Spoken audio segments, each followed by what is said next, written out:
Doesn't smell of much. A bit like a new car, maybe. In London's Bermondsey, something unusual is brewing.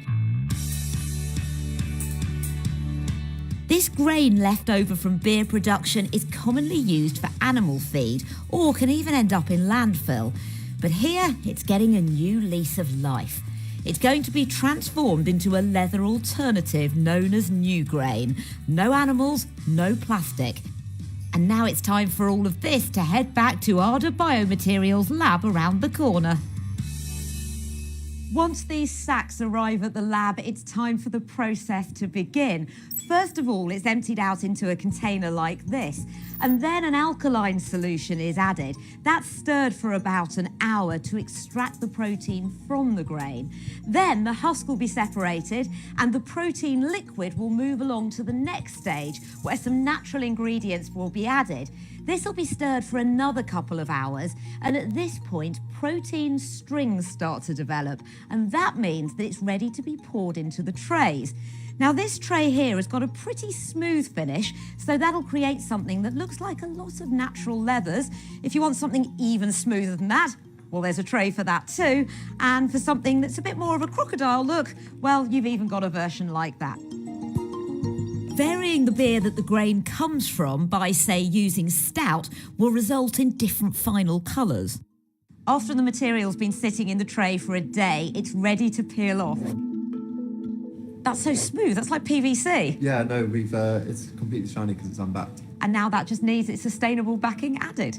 One of the big environmental issues with leather production is actually the tanning process, though, and Arda is hoping for a solution.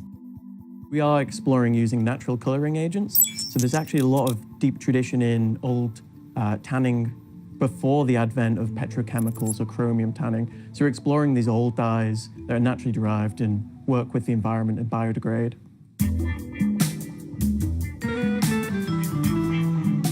And now for a look at some of the finished product. We've got a whole roll of it here. It looks very much like leather. This one's quite soft. We've got some here that have been dyed. It's external companies that do that because that's not actually done here.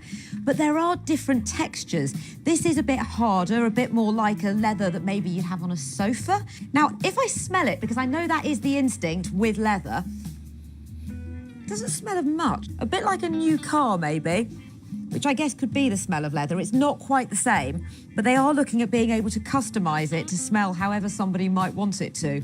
Or of nothing, possibly. These two are made from different types of beer, so the colour is authentic. They do feel less like leather to me, I think because they're harder and more solid. The more flexible ones that are used for something like a handbag feel more like leather, and they've just got that movement to them. On a big sheet here, this could make a bag that would actually fit my laptop, that feels a lot softer, it moves around more like leather does. But I think the main point is there's a lot of flexibility as to how the finish is going to end up looking and what can be done to it afterwards. There's competition, though. There are lots of other leather alternatives that are coming online, and they each have different positives and negatives. Our solution offers a way to scale. Do you think it's going to be cheaper than leather? Yes. Yeah. How much cheaper? Well, currently, a lot of the breweries we work with at the moment give away their grain for free. So our feedstock is coming in at an extremely low value. Some of the bigger breweries sell it, but it's quite low. So at scale, we calculate that we can undercut leather and plastic leather. And when do you think I'm going to be able to go out and buy a handbag made out of this? Hopefully this time next year. And it's going to be a cheap handbag? It'll start as a small collection to certain clients, and then into luxury, and then slowly moving down the luxury market into more commodity and high street. And what's worth having if there isn't a queue or a waiting list?